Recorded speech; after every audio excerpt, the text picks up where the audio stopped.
We already have a nigger mayor. We don't need any more nigger big shots. I learned a lot, and I learned that and Corn Pop was a bad dude. I think the two-party system is good for the South and good for the Negro, good for the black in the South.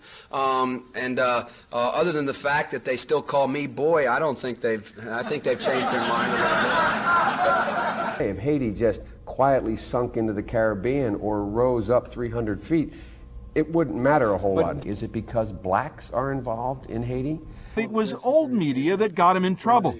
Personal comments he made about another White House hopeful, Senator Barack Obama.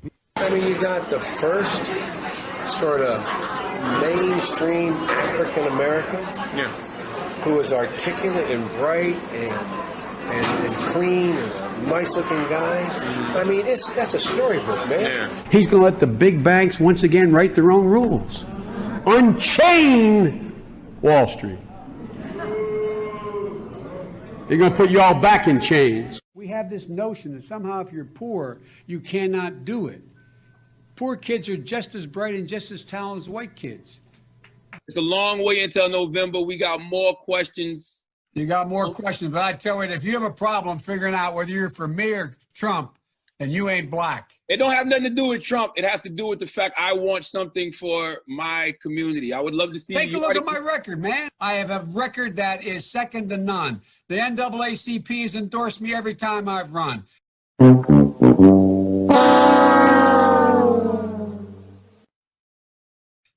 mean, come on. Take a look at the record. Come on, baby. Let's investigate. Joe has a terrible history in the black community, and everybody just loves him because he's the fluffy old guy. Former Vice President Joe Biden, he's run for president twice before, unsuccessfully. He's never before been the front runner. Now that he is towering over all the other declared Democratic candidates, his almost 5 decades in public life are getting some real scrutiny. On top of that list, his record on civil rights during his younger days as a U.S. Senator. CNN's Jeff Zeleny has exclusively obtained some letters written by Biden himself. Joe Biden is coming back as a solo act. I'm ready to go. With his long record facing a new look under the spotlight of the 2020 campaign. Gentlemen and ladies of the Senate. One chapter receiving fresh scrutiny comes from his earliest years in the Senate, when he strongly opposed mandatory school busing. It was designed to achieve integration and a more equitable education. What's less known is how he followed the lead of some of the Senate's most fervent segregationists. In a series of never-before-published letters reviewed by CNN, the strength of Biden's opposition to busing comes into sharper focus. On March 25, 1977, Biden wrote, "My bill strikes at the heart of the injustice of court-ordered busing. It prohibits the federal courts from disrupting our educational system." Biden sought and received support from Mississippi Senator James Eastland, the Democratic chairman of the Judiciary Committee, and a leading symbol of Southern resistance to desegregation. He frequently spoke of blacks as, quote, an inferior race. Eastland and others were partners on several of Biden's anti-busing bills. On June 30th, 1977, Biden wrote, "Dear Mr. Chairman, I want you to know that I very much appreciate your help during this week's committee meeting in attempting to bring my anti-busing legislation to a vote." Then in 1978, Biden again asked Eastland to put his anti-busing bill before the full Senate, writing, "Your participation in floor debate would be welcome." Ronnie Dunn is a professor at Cleveland State University who co-wrote the book Boycotts, Busing, and Beyond. Those letters I find somewhat surprising given Senator Biden's or Vice President Biden's current position and potential candidacy for the presidency and his position as a liberal. Those are issues that he's obviously going to have to answer for. You said surprising. Surprising in what way? Well, the fact that he would solicit the support of staunch segregationists, James Eastland as well as Jesse Helms, introducing legislation as opposing busing at that time. Now to the race for 2020 this morning and new backlash against former Vice President Joe Biden. He's refusing to apologize as he faces growing criticism over comments he made about being able to work with others in Washington. But his examples were segregationist senators 40 years ago. Apologize for what? Refusing to apologize for touting his ability to find common ground with senators he disagreed with, even segregationists. Biden is facing sharp criticism. At a fundraiser Tuesday, Biden describing Senator Herman Talmadge of Georgia as one of the meanest guys I ever knew, but adding, well, guess what? At least there was some civility. We got things done. And recalling Senator James Eastland of Mississippi, Biden said, he never called me boy. He always called me son. Biden's 2020 rival, Senator Cory Booker, demanding an apology. Somebody running for president of the United States, somebody running to be the leader of our party, should know that using the word boy in the way he did can cause hurt and pain. Vice President Biden shouldn't need this lesson. Now, Biden actually took it a step further, saying that it was Senator Cory Booker who owes him the apology. Cory should apologize.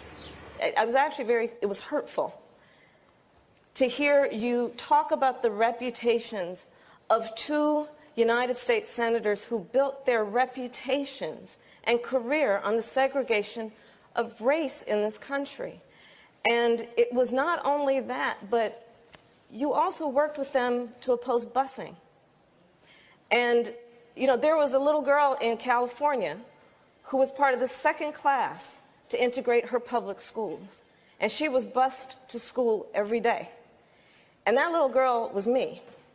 To coddle the reputations of segregationists, of people who, if they had their way, I would literally not be standing here as a member of the United States Senate, is, I think, it's misinformed and it's wrong. But Biden is not backing down. Apologize for what?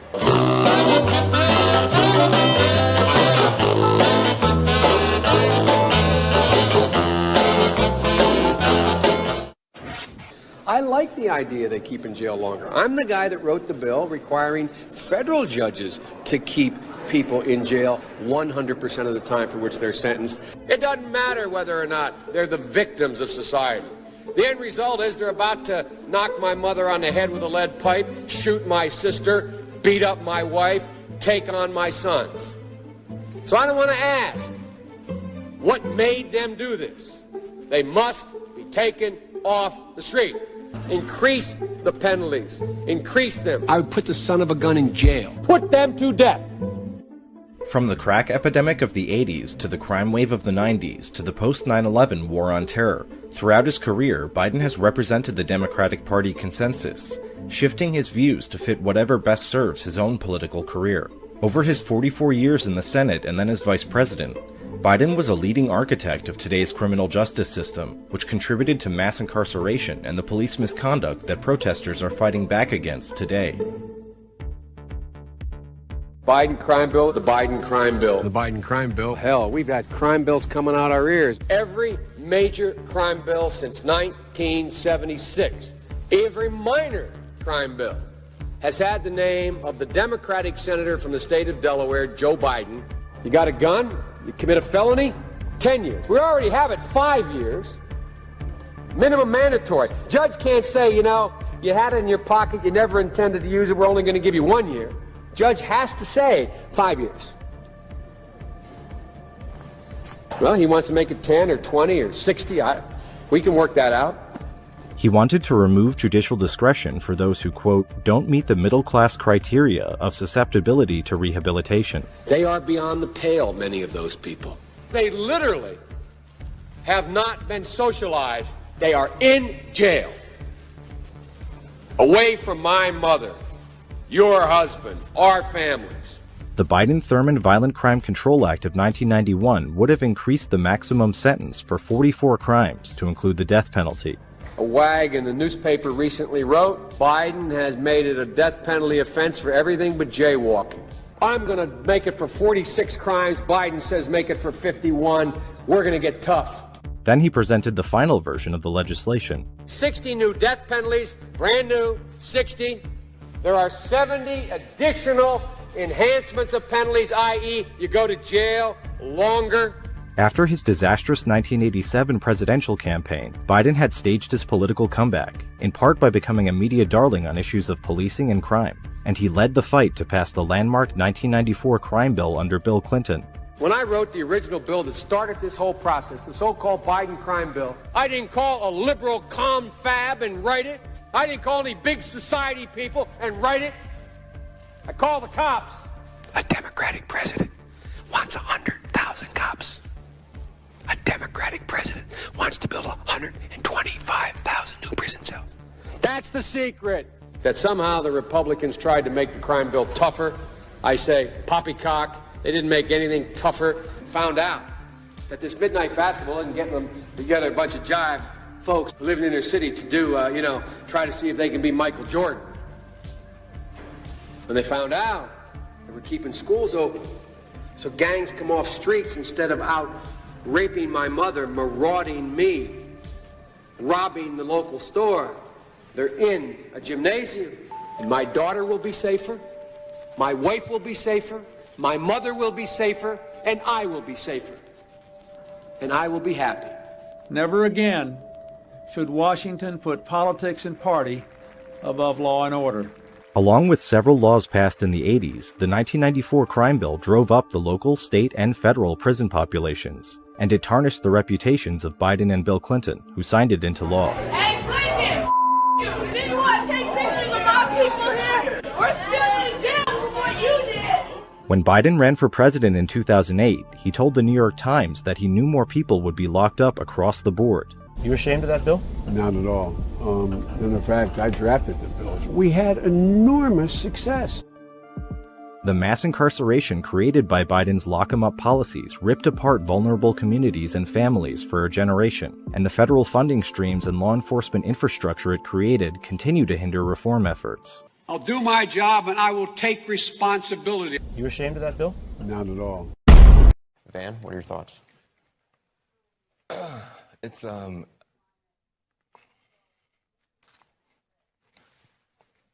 well, it's easier to be a parent this morning. It's easier to be a dad. It's easier to tell your kids character matters. It matters.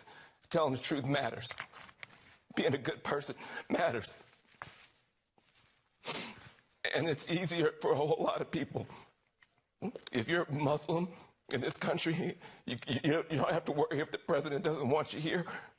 If you're an immigrant, you don't have to worry if the president's going to be happier to have babies snatched away or send dreamers back for no reason. This is vindication for a lot of people who have really suffered. I can't breathe. That wasn't just George Floyd. That was a lot of people that felt that they couldn't breathe. Every day you're waking up and you're getting these tweets and you just don't know, and you're going to the store and people who have been afraid to show their racism are getting nastier and nastier to you, and you're worried about your kids and you're worried about your sister. And can she just go to Walmart and get back into her car without somebody saying something to her? And you spent so much of your life energy just trying to hold it together. And this is a big deal for us just to be able to get some peace and have a chance for a reset. And the character of the country matters. And being a good man matters. I just want my sons to look at this. Look at this. It's easy to do it the cheap way and get away with stuff, but it comes back around. It comes back around. And this is a good day for this country. I'm sorry for the people who lost. For them, it's not a good day. But for a whole lot of people, it's a good day. Gloria? If you watch the ads, I'm sure you've seen them, although a lot of Pennsylvanians are seeing them because there's a lot of ads out there right now. They would say that you want to defund the police, and it seems to be trying to frighten some folks. Can you set the record straight on that?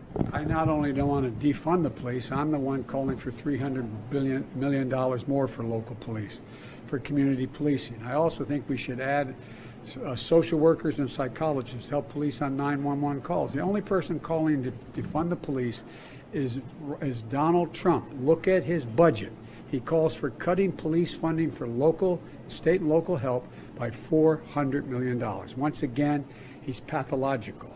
In the first 100 days of my administration, no one will be deported at all. From that point on, the only deportations that will take place are commissions of felonies in the United States of America. So to be clear, only felons get deported and everyone else has to stay? Yes. Yes. I believe that undocumented people should have health care in this country. I think undocumented people need to have a means by which they can be covered when they're sick. And so the idea is that's what I think we should be doing by building more clinics around the country, not just for undocumented, for other people. When they're ill, when they're sick, people need, this is just common decency. You're not going to let somebody. Some popular. Well, I know it well is. Over 50% of people polled say undocumented people here should not have health care on our dime. Well, let me tell you something. In an emergency, they should have health care. Everybody should. Anybody here in the country. We can afford to do this in terms, this is a big country. The idea we can accommodate more people in the interest of the United States. And by the way, guess what? They're the reason why. The legal as well as undocumented. They're the reason why our society is functioning. The reason why our economy is growing. We don't talk about that. We stand up and act like it's a burden. It is not a burden. It's a gift. And to my campaign team and all the volunteers and all who gave so much of themselves to make this moment possible, I owe you. I owe you. I owe you everything. And to all those who supported us, I'm proud of the campaign we built and ran. I'm proud of the coalition we put together. The broadest and most diverse coalition in history. Democrats, Republicans, Independents, progressives, moderates, conservatives, young, old, urban, suburban, rural, gay, straight, transgender, white, Latino, Asian, Native American. I mean it, especially those moments, and especially those moments when this campaign was at its lowest ebb. The African American community stood up again for me. I'm not going to sit here and say I'm going to do something that's only going to benefit black people. No. Family, you knew that I was going to address this once I had time to sit back and watch the events play out over the weekend. We have a lot of ground to cover, but before I get into what we need to discuss, let me go ahead and make something clear off the bat. I am neither for the Democrat Party or the Republican Party. I'm an independent. And if I were a Trump supporter, you would see it all up and down this channel and all across all of my social media. So before any of you butthurt Democratic trolls come over here and start talking about Trump supporter, let me get that out the way right now. If I was to support either party, you would know it. This is a conversation for on-code black people with common sense. And we're going to hold some feet to the fire.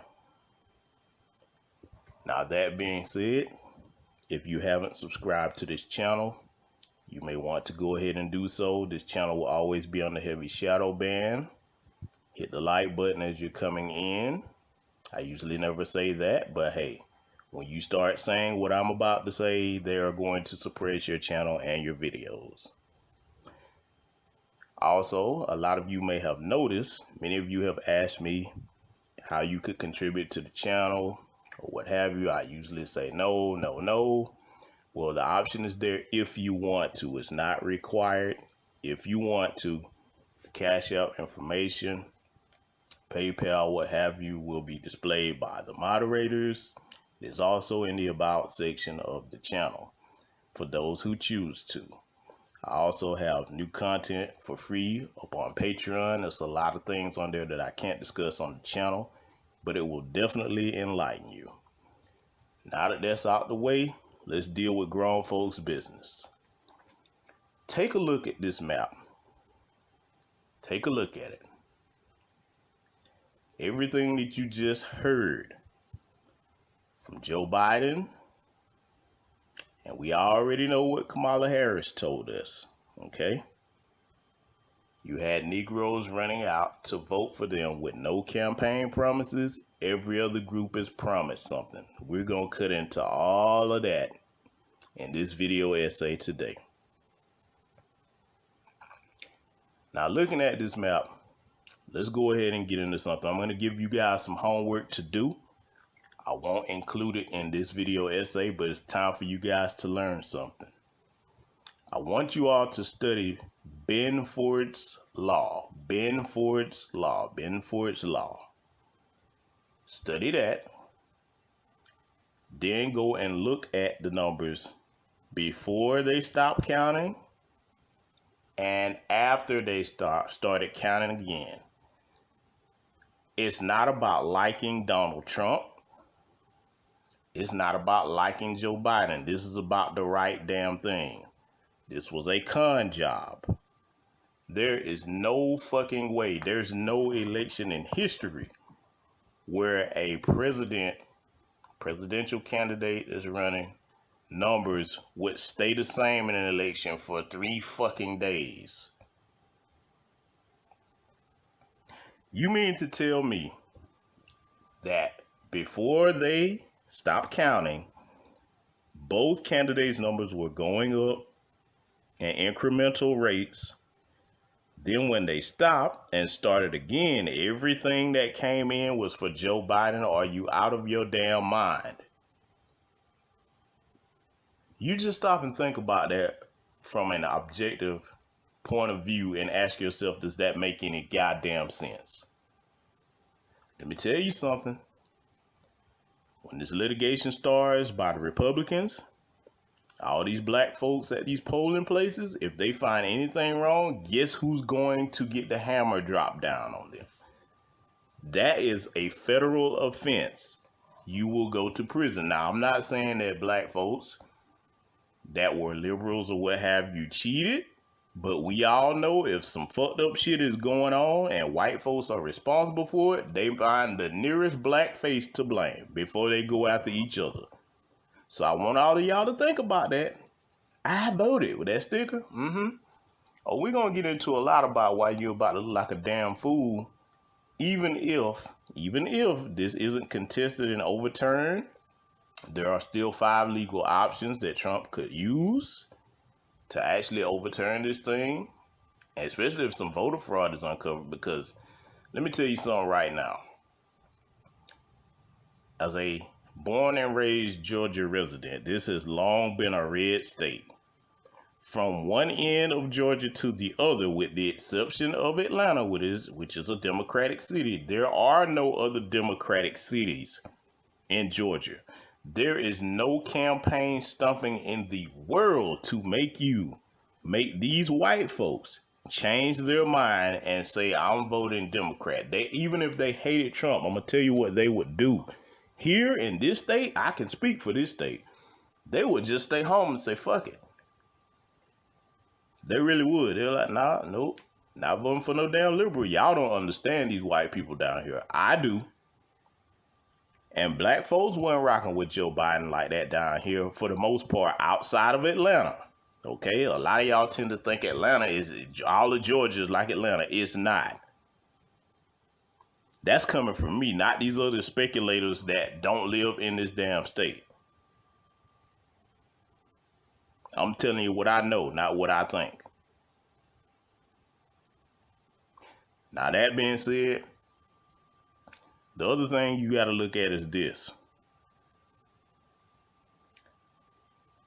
When you have an election take place like this, look back at past things that happened. You mean to tell me you think that Joe Biden got more votes than Hillary Clinton? Nobody likes that bitch. Okay? But more votes than her husband and Barack Obama too? The most votes of any presidential candidate in history. Come on, man. That don't make no damn sense. In Georgia, I'm speaking for my state again, he couldn't even get 100 people at his fucking rallies. And all of a sudden you think he got all that support in Georgia? Man, listen. Does that make any common sense? Like I said, throw that like out the window. Let's use some critical thinking here. Does that make sense?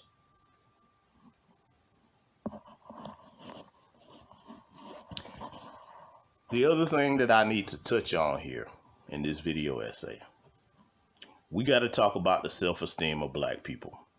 I mentioned that in a previous video essay before all these shenanigans took place that some people saw coming. A lot of us didn't think it would be this bad. Because I'm not saying either party is a saint. Both political parties will do everything they can to win, but this shit has never been done before on this magnitude. Oh yes, I'm saying it in plain terms. The Democrats, the Democrats cheated to win this goddamn election. You cannot tell me there is no voter fraud with what happened with what I just explained earlier. There's no way in hell, man. The self-esteem of black people, though.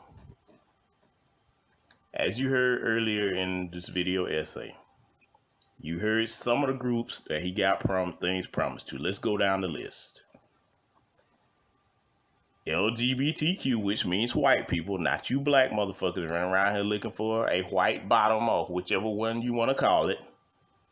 They're going to get their little set asides. Asians, Hispanics, Arabs, Native Americans, technically white people. That's what most of them are. Let's keep it a buck.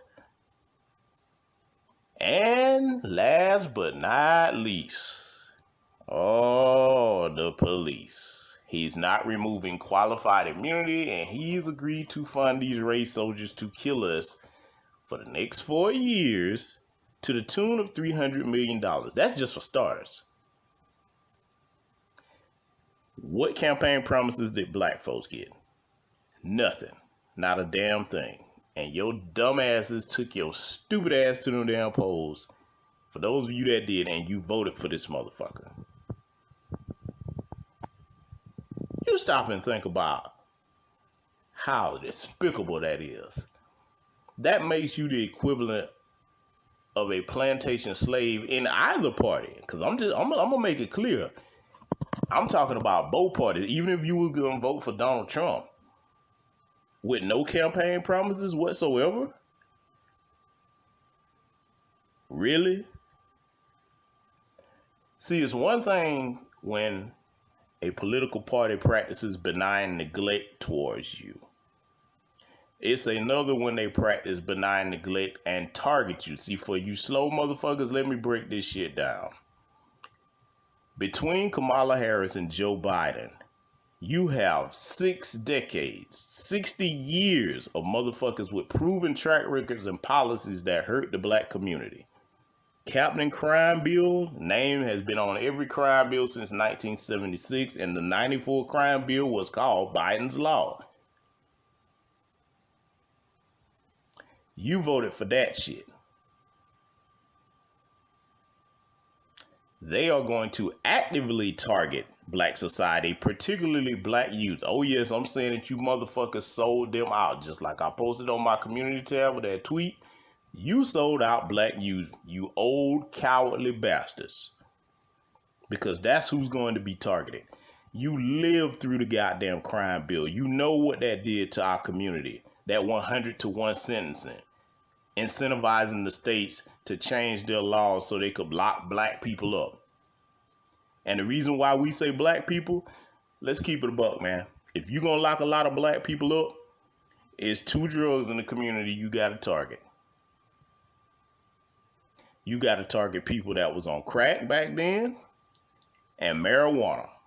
Most black folks do not use those other drugs. We even used to say it. People fucking with other shit. Now you got some Negroes fucking with these pills, with that meth, heroin, and all that other shit, cocaine. We used to call that white folks drugs. So you get this 100-to-1 sentencing under the 94 crime bill. Oh man. They made a lot of money and still do off the black bodies that they put in prison. That's what you motherfuckers voted for. Then he's going to continue funding the race soldiers. So you put a bullseye and a target on black youth's back. We got to get Trump out. We got to get Trump out. Did you ever stop to think that this motherfucker is racist and white supremacist as he is? Both of them are, Donald Trump and Joe Biden, to be clear. Did you ever stop to think that Trump never actually directly enacted policy that targeted our community? He hadn't. You cannot prove that. Show me a policy. That's the part that you go into politics thinking about. The son of a bitch is one thing for him to say, I ain't fucking with you niggas, I ain't gonna do nothing for you. It's another for him to say, okay, I'm not gonna do nothing for you and I'm gonna target your ass. You let that shit sink in. That's what you're about to get under the next 4 years of this bastard. And we're not going to let none of you forget that shit neither. This is going to be one of those things, because I'm going to discuss one last thing a little bit later that you also helped him to usher in. But we're not going to let none of you motherfuckers forget when the hour of history rolls on into the future.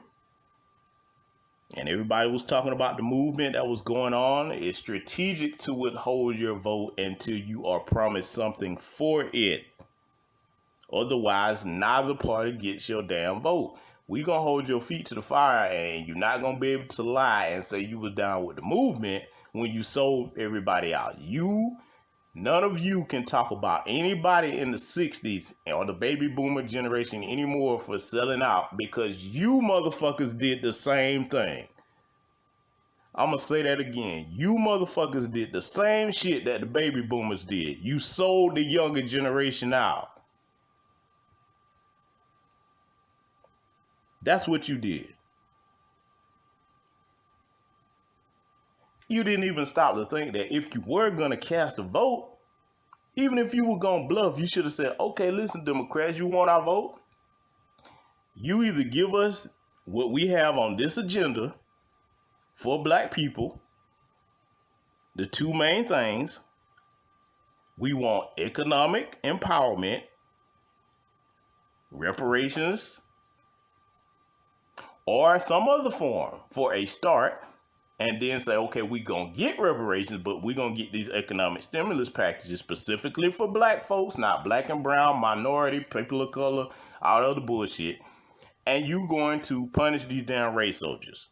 We want that qualified immunity ended. See, when you're used to being raised in a family with pride and dignity, you talk to these white folks like you have that in you. You're not afraid to demand things for your vote, just like other groups.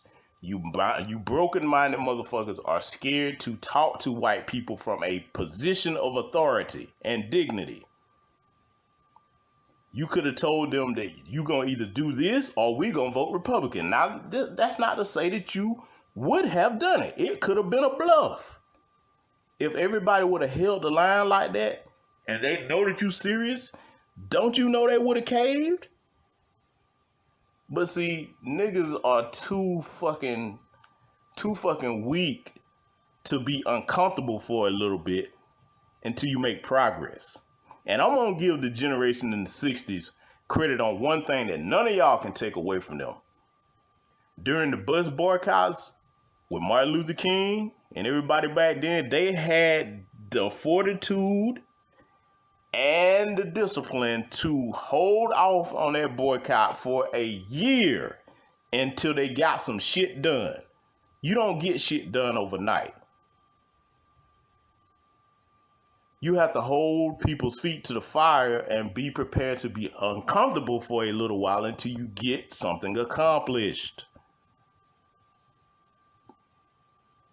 You don't get microwave success.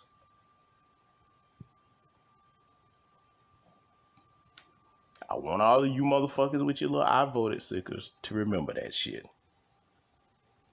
And let me address something else right now.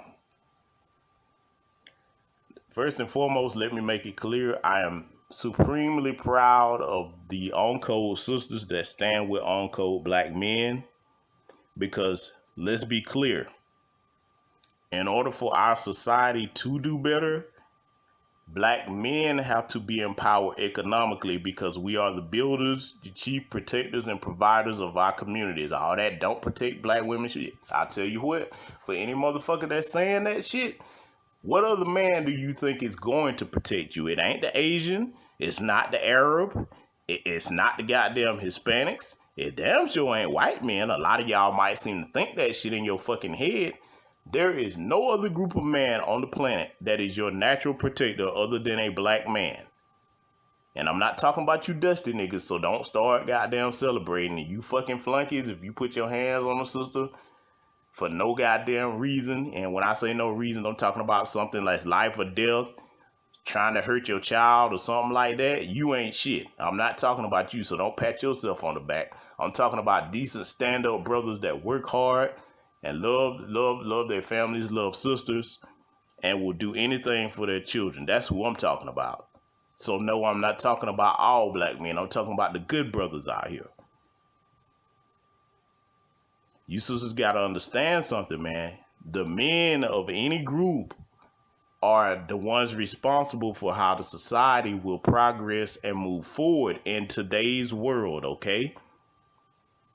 No matter how courageous you think you are, how loud your mouth is, when it's time to hit foot to the pavement and go to war with the other group, you got to look at one thing strategically, sisters. For any of you that might be thinking that whole black men don't protect black women, and if you really think that you did something in this election, just think about this. If every other group turned on your ass tomorrow, because all these other groups that got promises are extremely anti-black, they are on code to the tune of their men and women working together. How you gonna fight that battle by yourself? Let alone if it was just their men that you had to go up against. You cannot fight the other group's men alone if you're a woman. That's just a fact. I'm sorry. You better start thinking about this from a warfare standpoint. Those other groups, their men are empowered economically and their women are empowered economically above you on the pay scale and everything. You have to take your emotions out of shit like this and start thinking strategically. Now let me be clear on something else.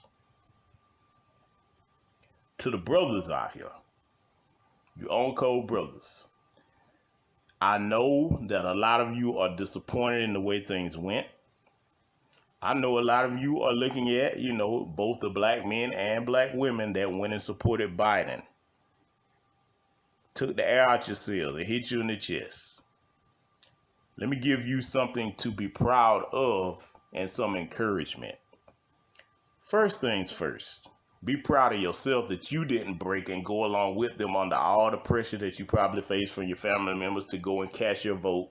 Either way, for nothing. Be proud of yourself for standing firm on that, first and foremost. Second, as painful as it may be, because I love black folks, man. I love our people, but I only love those of us that love ourselves. And if you voted for these bastards with everything that I just listed that they've done to us, you can't love yourself or other black folks. You a coward. To those people that did vote that way. But again, my own code brothers, this is the other reason you need to be proud and be thankful that we now know who the weak links amongst us are. We know who our traitors are. Because they run around with our voted stickers. Oh yeah, I'm saying it like that. There's going to have to be a separation from that shit. We just gonna have to face it that it's only going to be the on code few of us that actually get something done. Everybody can't go. Everybody wasn't meant to go. We just gonna have to accept that. It's gonna have to be a separate because we not going in the same direction. These motherfuckers just want a comfortable place in the system of white supremacy. They don't want to get rid of the system. They just want to be comfortable on the plantation. In either party, I don't even start at either party, because if you over there voting for the Republicans and you're not getting shit for your vote, your ass on the plantation too. So let's be clear, there are two plantations. Some people are just comfortable under the damn oppression, and they don't have the balls or the courage to say, I'm going to cut the foot off this motherfucking oppression and shove it up your goddamn ass. That's what we trying to do to the system of white supremacy. And you're not going to be comfortable in this fucking fight if you really putting in the work.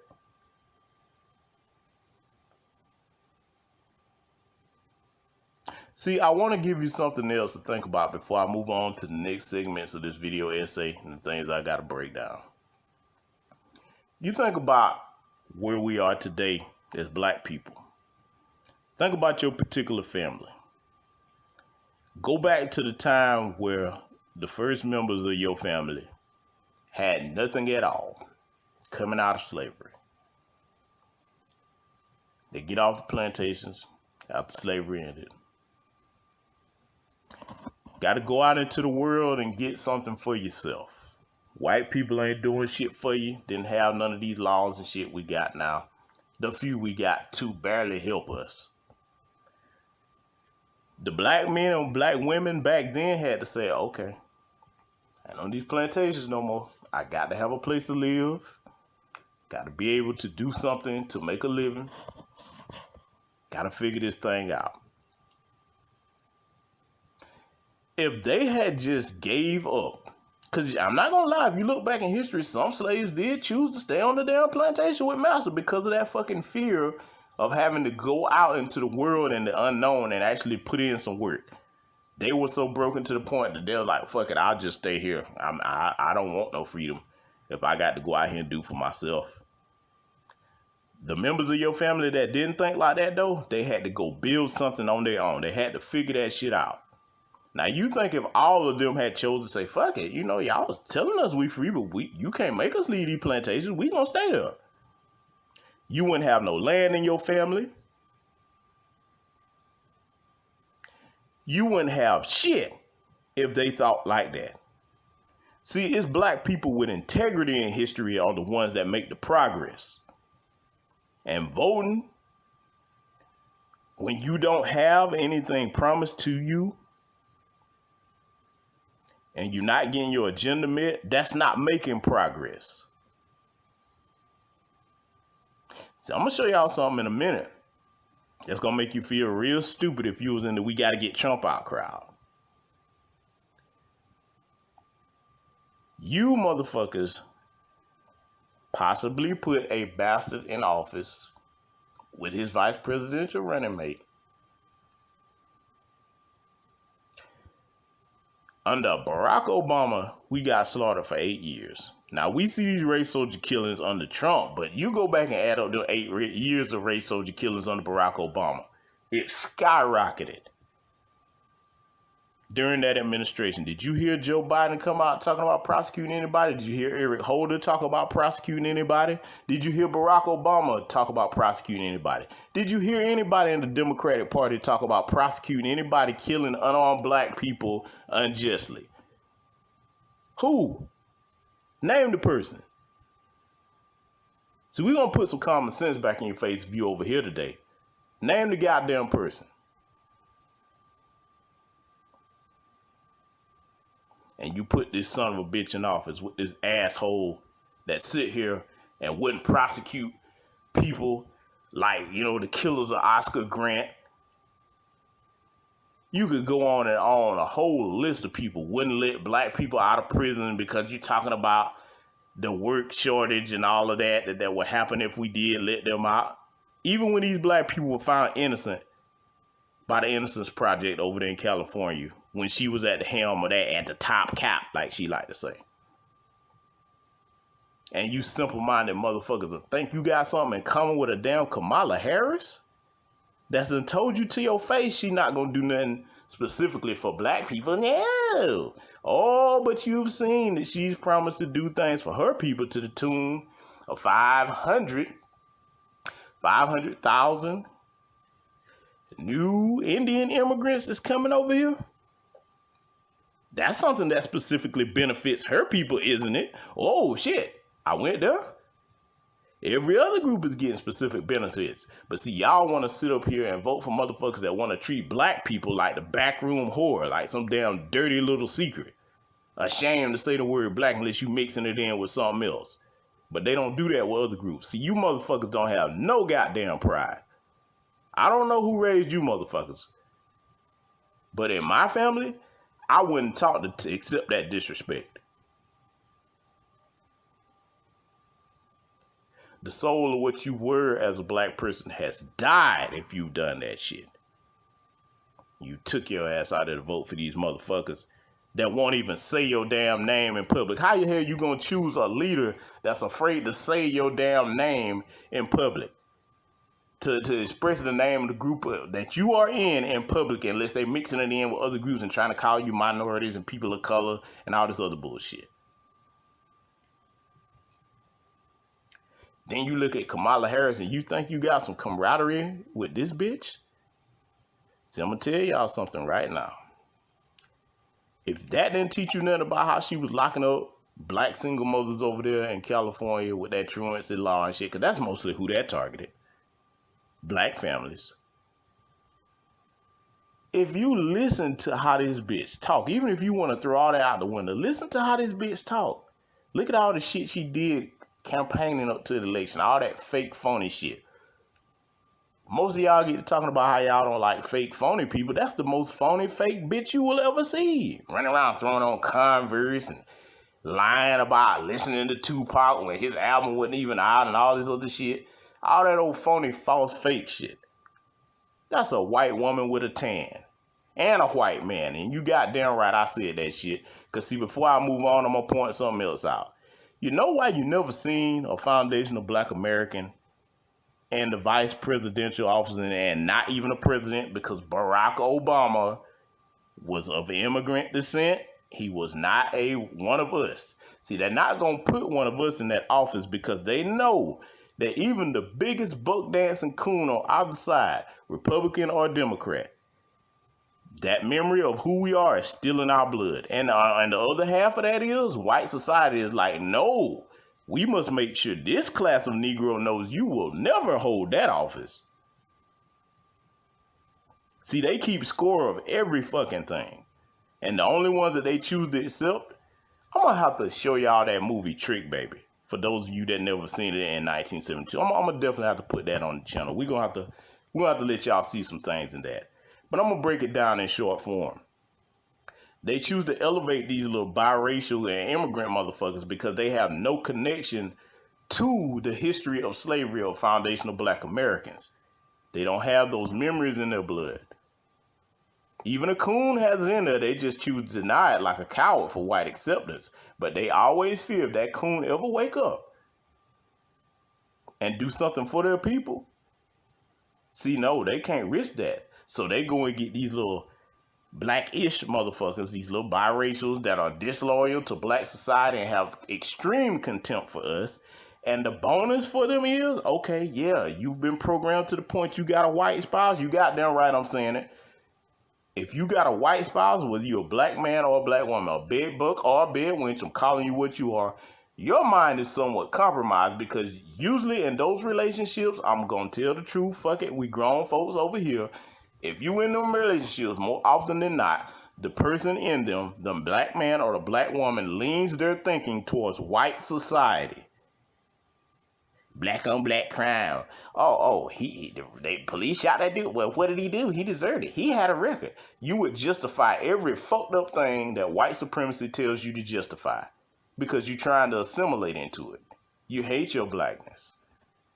And you're not going to tell me that none of these motherfuckers, look at Barack Obama. He showed us for 8 years. He don't give a fuck about black folks. That man been running from his Kenyan side every day of his fucking life. You see Kamala Harris, she's talking about black now because it's politically convenient, just like Barack Obama did.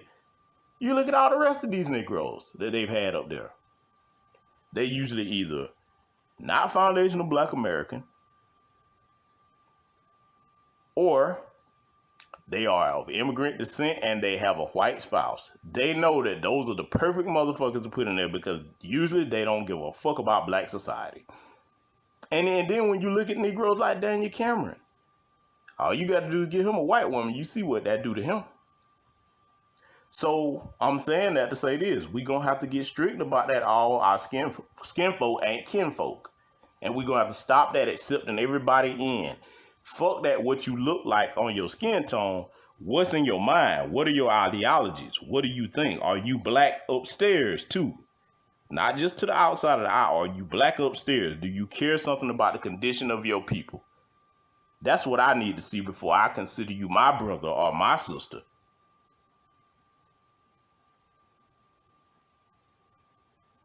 I want y'all to let that shit sink in. Now, I want to show y'all something else. I always try to keep you all informed on things that you may not know of because I want my people to be safe. What you're looking at on your screen here is a screenshot from a site called PARLER. PARLER, P-A-R-L-E-R.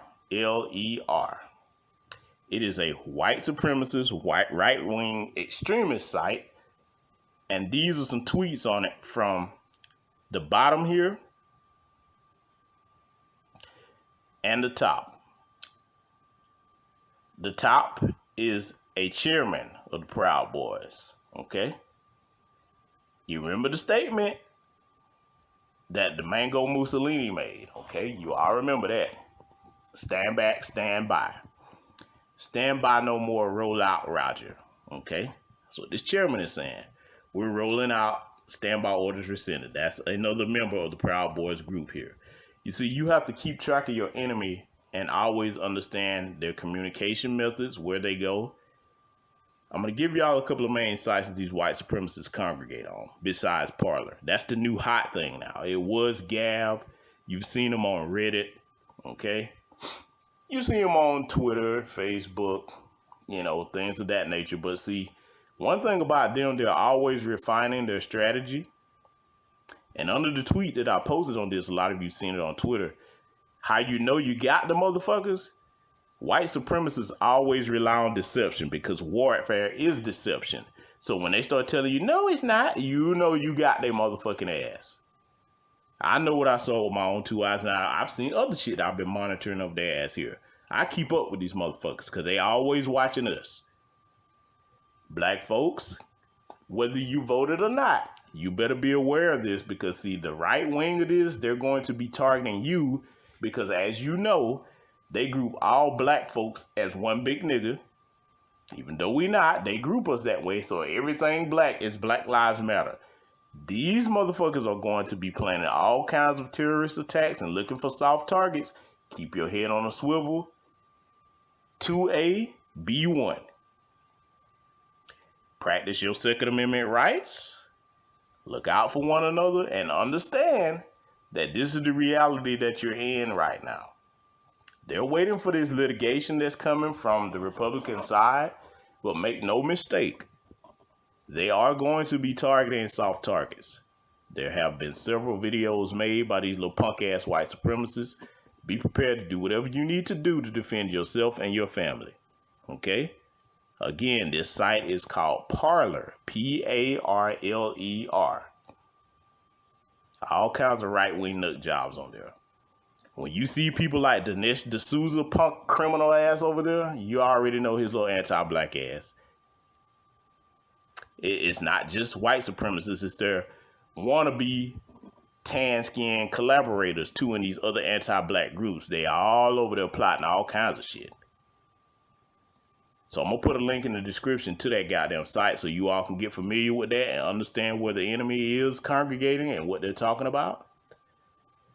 But I wanted to briefly touch on that. We got to move on to something else.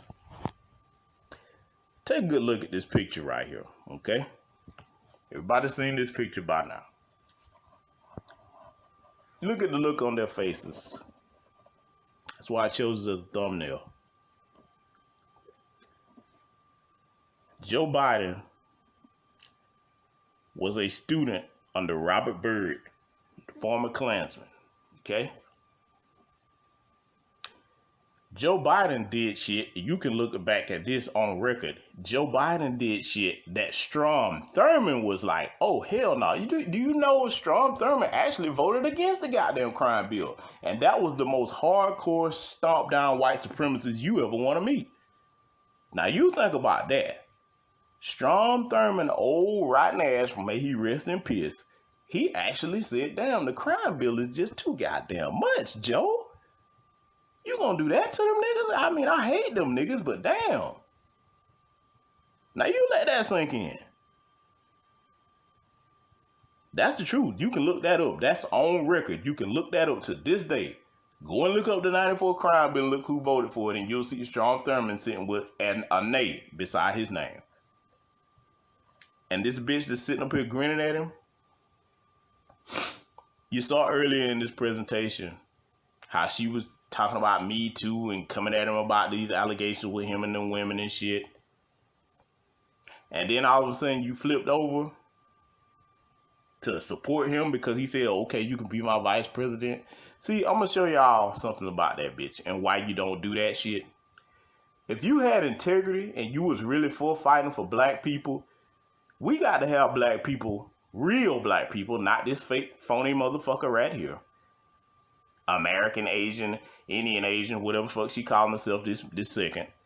We got to have black people that say, you know what, I can't be bought and I'm not going to sell my people out. My convictions are my convictions. If I say I believe you did something, that's what I believe, and I'm going to ride that shit till the wheels fall off. You think you can trust a motherfucker that'll flip on you just because they offered something? See, if she had an incentive, she'd be like, nah, fuck that. I'm going to keep fighting for this spot. Now, okay, well, look like he going somewhere. He gave me this. Fuck that. You mean you going to offer me the vice presidential spot? Oh, fuck the rest of these niggas. That's what she did. This bitch is used to getting progress with her fucking legs up in the air. You remember the goddamn situation with her and Willie Brown? You goddamn right. The rest of the motherfuckers ain't gonna say it like that. I'm gonna call it like it is. She slept her way to the goddamn top. And not just with Willie Brown. You think that's the only time she ever did some shit like that? See, a bitch like that will do anything as long as she doing good. Never mind your people. She ain't no different than Daniel Cameron. That's what you looking at, a female version of Daniel Cameron. You get them something, it's fuck the rest of you niggas. Now y'all think about that for a minute. She come out as a black woman and all that shit. Oh yeah, okay. She gonna show you just how black she is. You think neither one of these motherfuckers with 60 years between them combined, locking black folks up and torturing and terrorizing the black community with their policies, you think them motherfuckers have changed? Do you know what kind of money is sitting on the table with these goddamn private prisons right now, man? They finna make a killing off of black youth, and I'm gonna say it again because you sellout ass Negroes. Their blood is on your head. All these other groups that they finna flood over here have anti-black sentiment. They have no camaraderie with us at all. At least Trump was trying to hold off that immigration. But I'm going to show y'all something in a minute, which is the one that I want to make sure that you tattoo to your fucking foreheads for voting for these bastards. See, a lot of y'all don't realize, in white society, they all on code with white supremacy, but they do have things where they differ on. They have things where they differ on. Okay? Every white millionaire and billionaire that's out here, they're not exactly friends. Donald Trump was not cool with Bill Gates and that bullshit he's trying to do. Because, see, you all forget history, man. Whether it's the Tuskegee experiments or a myriad of others, and if you wanted some history on that, you can look on my Patreon for free and see some of the history of things that they've done to experiment on black folks. When they getting ready to test or do something, they always trying to test the shit on us first. A vaccine takes 10 to 12 years to perfect and make sure it's safe. They trying to rush through some shit in a year? You know who they trying to give it to first. Now, Trump, I will give him credit for this. He was saying, hey, listen, the vaccine, it's not going to be mandatory. You take it if you want to take it. If you don't, that's up to you. I'm going to tell y'all something right now. I don't know about the rest of y'all, but I'm not letting nobody inject no shit into me. And a fight come with that to the death, motherfucker. I meant that. The only way you'll put that shit in my arm is over my cold dead body. Now, what the rest of you plan to do, I don't know. But that's where I stand. That's where me and mine stand on it. So I'm finna show y'all something, man. Let's get right to it. Oh, yeah. Look at him. Kill Bill Gates. Yeah, look at him. As soon as he found out that they might be going to the Oval Office, let's read what old Bill Gates had to say. I look forward to working with the new administration and the leaders on both sides in Congress on getting the surging pandemic under control, engaging partners around the world on issues like poverty and climate change, and addressing issues of inequality and opportunity at home. See, Donald Trump was stopping a lot of bullshit this motherfucker wanted to do. See, fuck all your feelings about him. We just gonna look at what he did and what he didn't do. Was it true or was it false? Okay? You ain't got to like something for it to be true or false. And see, that's another thing I'm going to address real quick with folks. You motherfuckers that went and voted for these bastards in this election, you the type of individuals where if somebody's telling a lie on somebody, just because you don't like them, you go along with the shit. That's not integrity. It's people that I can't fucking stand, but I'm not going to lie on you. If I'm going to say something about you, I'm going to speak the truth. I'm not going to say nothing at all. That's the integrity that we have to have as black folks. But see this shit right here? This tweet? This motherfucker is ready to target black folks. You better understand what this shit mean in this tweet. You better take a good look at this and look at the words they're using. Look at the words they're using in this tweet. They hell bent on pushing these damn vaccines on us. Look at how when the testing came out. The black community, African Americans, we don't have enough people going for the trials. And some of you dumbasses ran up to them damn trials. Okay. Just wait.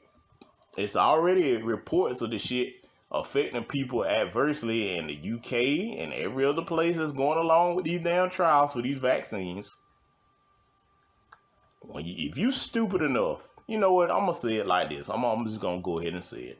If you stupid enough to offer yourself up on the chopping block knowing the history of these motherfuckers doing fucked up shit to black people in this country, look up Marion J. Sims and see what he did to black women, the so-called father of modern gynecology.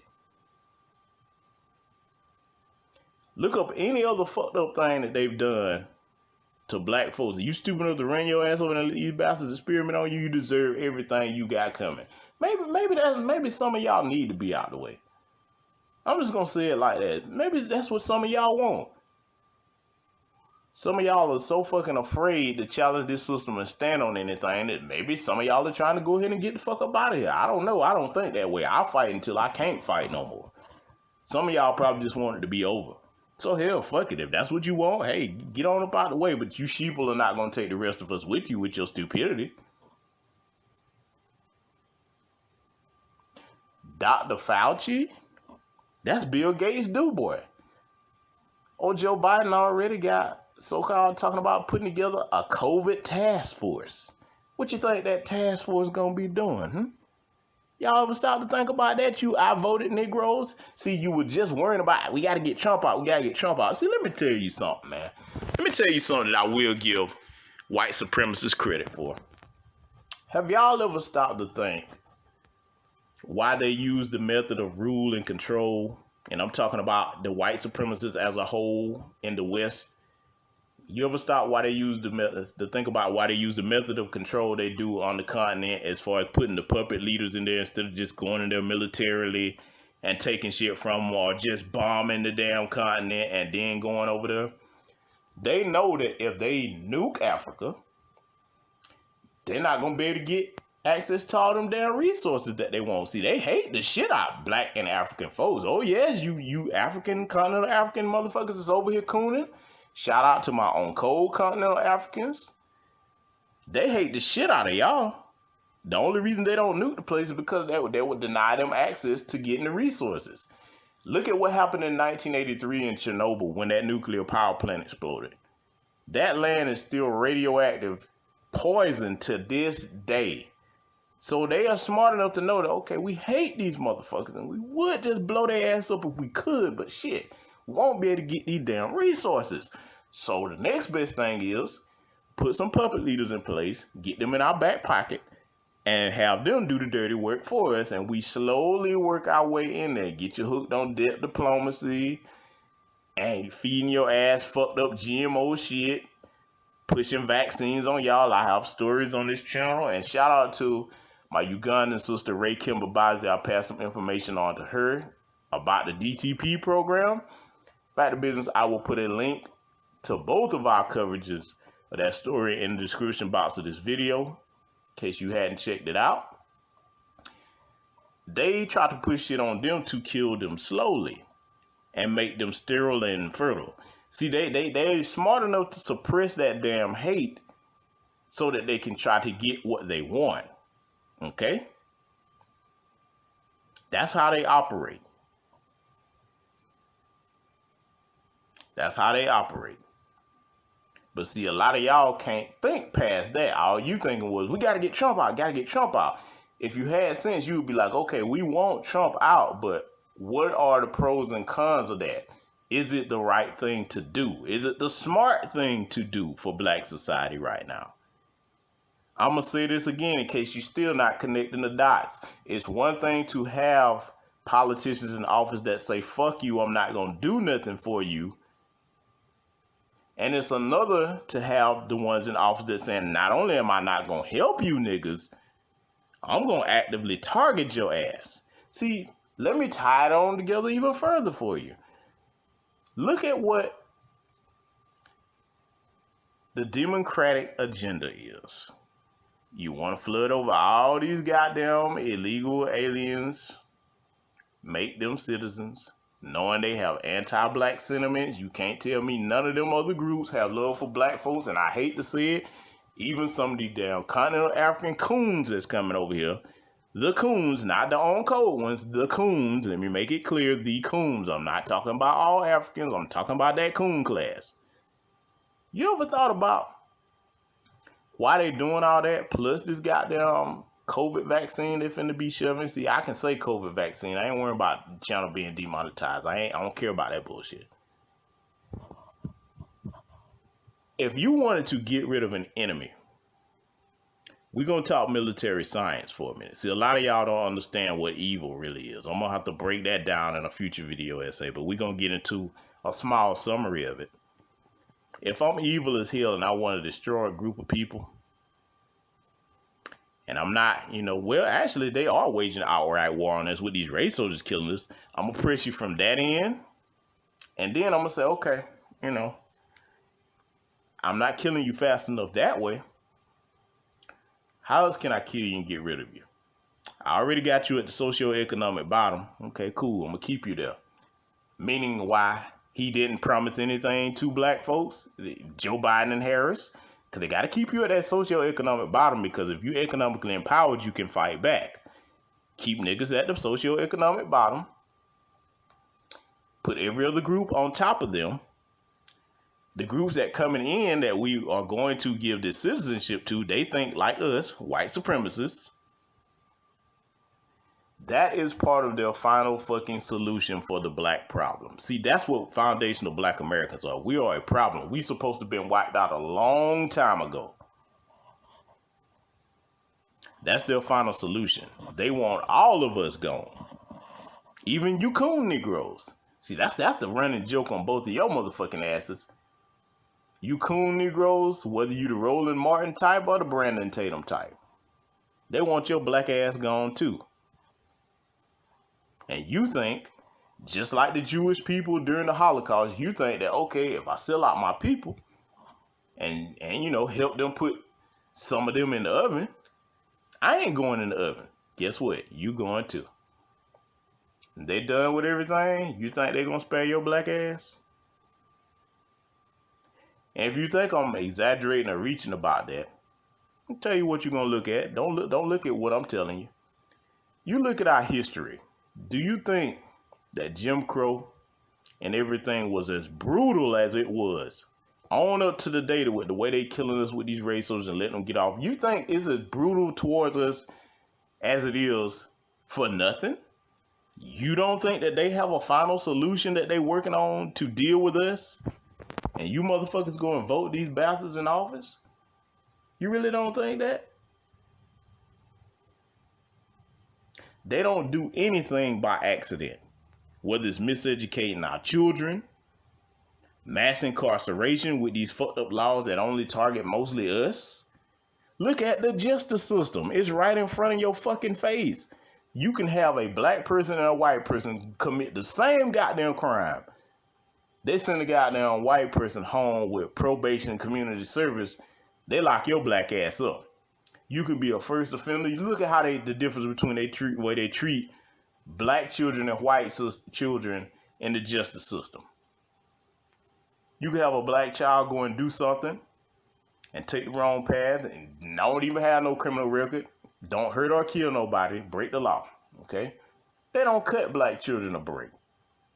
Little white kid, hey, probation, community service, Don't do it again, Billy. Send him home to his family because they don't want to ruin their future. Do they give a fuck about black children's future? And that's the other thing, too. When a black child is prosecuted for something or is in the justice system, that child is a grown man or a grown woman. Our children don't have childhoods to them. They treat them like they grown. They sentence them and prosecute them like they grown. Not white folks. White people can be children well on up to their late 20s and 30s. He's a confused boy. He's just a misunderstood kid. She's just confused. She was having a bad day. That's how they treat them. And you gonna tell me I'm reaching with what I just said, with what I just laid out, that you can see in front of your face? See, the truth about evil is an ugly thing. It's an ugly thing. You have to have a spine and a backbone to look at evil for what it is and face it and say, okay, that's what it is. I see it. I recognize it. You have to do that because I'm going to tell you why. And I'm talking to the men especially. I understand if you're a sister and you have to turn your head from things. You're a woman, and my hat's off to the strong women that have the intestinal fortitude to look evil in the face and stare it down and do what I'm about to say next. My great-grandmother was one. My grandmothers were those types of women. So salute to y'all. But brothers, I'm talking to y'all specifically as black men. We can't turn our heads from it. You know why? Because when you're looking at something straight on and straightforward, you're able to see it for what it is, and you come up with a strategy and a solution for how to deal with that shit and protect yourself from it. We don't have the luxury nor option, nor is it our place to look away from evil. We have to look it straight on and figure out how to protect ourselves and our families from it. Okay? Which brings me to something I need to address that you all saw earlier in this video presentation here, this video essay. Van Jones, you crying punk bitch. And when I say Van Jones, I'm talking to every grown black man. Whether you're Roland Martin or whoever, if your bitch ass is up here crying on public TV about any goddamn thing, I'm finna read you motherfuckers your rights right now. You are a disgrace to black society, and you have no black manhood in you. You don't even know what it means to be a black man. Sitting up here crying. So let me tell you something, man. We all human beings. Every man probably has cried at some point, but you do that shit in private. And if you gonna cry, what you crying for? You cry for your family and your loved ones. That shit that Van Jones was talking about, he wasn't crying for black folks at all. You're crying for other immigrant groups and shit. The groups that don't even give a fuck about us, that expect us to put work in, come over here and tell us how much harder we don't work when they're not being targeted and oppressed by this damn system. And our damn ancestors and forefathers and foremothers fought to get them over here. If it wasn't for that damn 1965 Immigration Act, which we fought for and went out in the streets and had the Bull Connors of the world and Frank Rizzos and shit sicking water hoses and attack dogs on our people and shit and beating our people upside the head, that was us going out there fighting so your motherfucking ass could have the right to come over here. See, Negroes like Van Jones are so far removed from their damn people in our history. They don't understand the pride that it means to be not only a black man, but a black person. But we're going to address this manhood thing. See, if you're a black man and you got a family, it's going to be hard. It's going to be a lot of hard things to deal with. Even if you're wealthy, it's going to be some hard shit to deal with because money don't solve everything. You got to set a standard and an example for your children. You, as a black man, you're supposed to always have on your mind, if I'm raising children, am I leading them the right way to show them how to face adversity? Especially if you got a son, because that's going to be the protector of somebody else's family one day. You want to communicate to them that you get on TV and cry like a little bitch, hoping white people will have sympathy for you? What kind of fucking man is that? You think about the message that's sent to little black girls. And I'm going to tell you something, man. I want a lot of y'all to think about this right now, whether you got children or you don't. If you're a brother, let me explain something to you. A little black girl's superhero is her father. Do you understand me? The first black man that a little black girl looks up to is her father. And if that's what she see, a weak, crying punk bitch, a motherfucker with no integrity, do you know how that fuck up their self-esteem and their psyche? See, you wonder where some of these black man-hating feminists come from. Some of it come from looking at niggas like Van Jones. And Roland Martin, bitch ass, up here crying. That's the image you gonna present of what black manhood is. We human, we have feelings, we hurt like everybody else. We all go through shit. But see, as a black man, you have the heavy weight of responsibility of how am I projecting my image towards my family. You take your minutes by yourself and get yourself together. Because see, as the head of your family and the chief protector, they can't see you weak like that. Especially over nothing. It's one thing, if, like I said, somebody die in your family, that's understandable. Okay? You dealing with some type of terminal illness that's causing you some kind of pain. That's understandable. See, I'm going to tell you something. I come from a generation in my family, people have had to deal with all kinds of things. Certain illnesses, with chronic things. And they weren't breaking down crying like that, and they had things affecting them that was life or death. And a lot of y'all relate to what I'm talking about, especially if you had great-grandparents and grandparents in the South that you remember. You remember how you would always, because, you know, we love our grandparents. We love them, man. We love on them till it ain't nothing left to love on. Think about any one of your relatives that ever had to deal with something, man. You go and check on them. Hey, grandma, granddad, you all right? I'm okay, baby. Don't worry about it. You know it was killing them, too. You could see the pain on their faces, what they tell you. I'm all right, baby. I got it. I'm good. Do you know what kind of strength those people had to have to tell you that?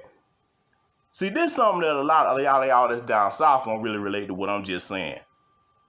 Those were some strong people because they knew that, okay, I am in a position as a leader in this family, and if people think that I fall, that's going to affect everybody else. See, they had that kind of integrity where even if they was hurting, they was thinking about everybody else in the family, not just themselves.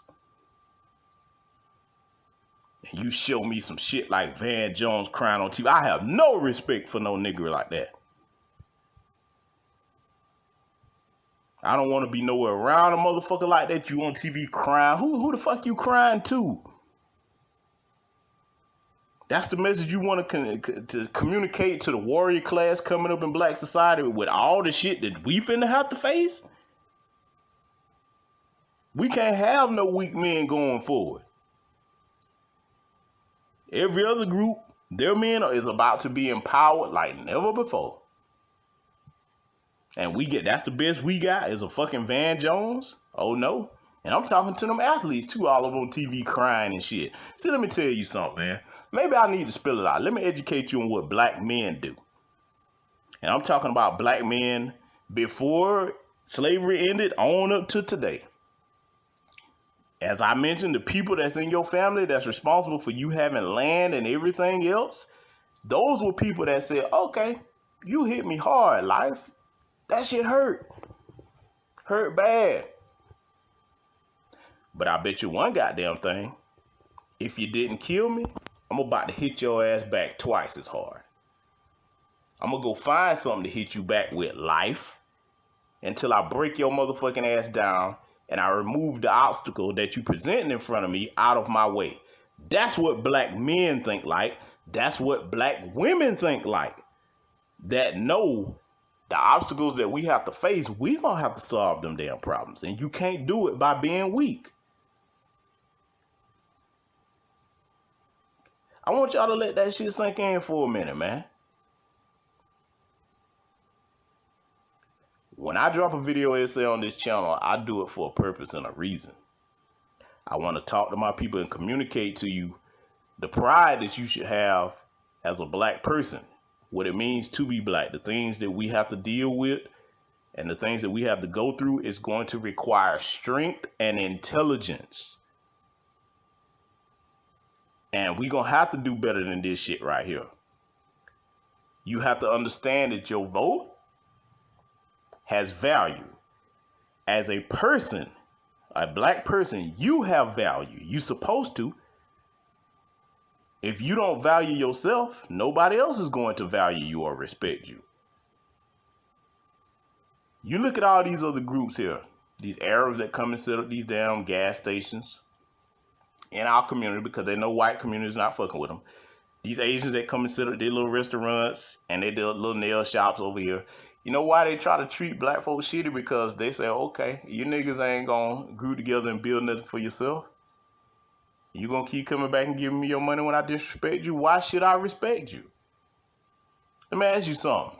If you robbed the bank tomorrow and you came in there and took all the money out and all they said was, all right, now you know this fucked up, don't do it again. And you went back 2 and 3 more times and did the shit, you think that, yeah, why would they goddamn, you know, would you stop? If they're not giving you no consequence for your actions, would you stop? I'm talking about each time you make away with well over $2-3 million, would you stop?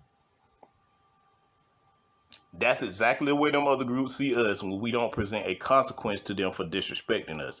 And to make this make sense to you, in case you don't get it, that's how the Democratic Party views black folks. That's how the Republican Party views black folks. We can get something out of niggas for nothing. Is that the type of black person you want to be? I don't, and I won't be. So that being said, family, that's my take on everything. Y'all knew that I was going to speak on this. Going forward, let me close out by saying this. You are going to have to educate your children, especially if they're of age, to understand it on what white supremacy is today in the modern era. Understand the ramifications of everything that I just said and prepare them for it. Tell them first and foremost to stay the hell out of these protests. Don't you have these children out there fighting between these white folks, because that's their fight. That's not our fight. We ain't got no place in either fight for Donald Trump, against Donald Trump, none of that shit. Fighting for Joe Biden or against Joe Biden. None of that. Let them fight each other. Let these other groups that's being empowered, let them go out there and do the fighting for them motherfuckers. Stay out white folks' business like old folks used to tell you down here in the South. Because they're going to be targeting you one way or another. Prepare to defend yourselves. Black men, we got to be about our economic empowerment going forward. Sisters, we going to need y'all on code with us, calling these motherfuckers out like Kamami Harris. Y'all got to hold, because we going to support you doing that, but you got to hold their feet to the fire. You got to lead the charge on that, okay? On Code Brothers will stand beside you and support you, man. So that being said, I'm going to close it out right here. We got a lot of work to do. We not giving up. Black first. Stay safe. I will see you all in future content. Some legal loopholes that shock me, I guarantee will shock you, and could determine the way that the presidential election in 2020 turns out.